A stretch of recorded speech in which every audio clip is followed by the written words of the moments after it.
गुरूर और तकब्बर का इबरतनाक अंजाम। अल्लाह ताला ने मलकुल मौत से पूछा, तुझको किसी बंदे की रूह कब्ज़ करते वक़्त कभी रहम भी आया या नहीं?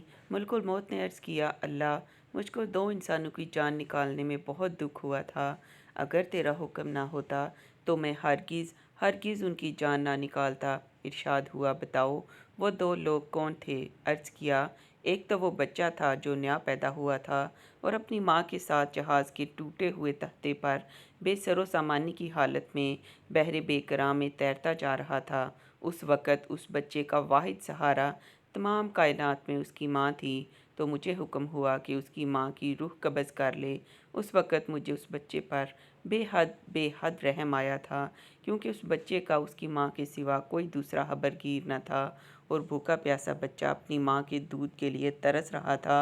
और अल्लाह ताला दूसरा एक बादशाह था जिसने एक शहर कमाल आरजू से ऐसा बनवाया था कि वैसा शहर दुनिया में कहीं नहीं था। जब वो शहर तैयार हो गया और बादशाह अपने शहर को देखने पहुंचा, तो जिस वक़्त एक कदम उसका शहर के दरवाज़े में था तो मुझे हुक्म हुआ कि उसकी जान कब्ज़ कर ले। उस वक़्त भी मुझे बहुत रोना आया था कि वो बादशाह क्या कुछ हसरतें अपने दिल में ले गया होगा।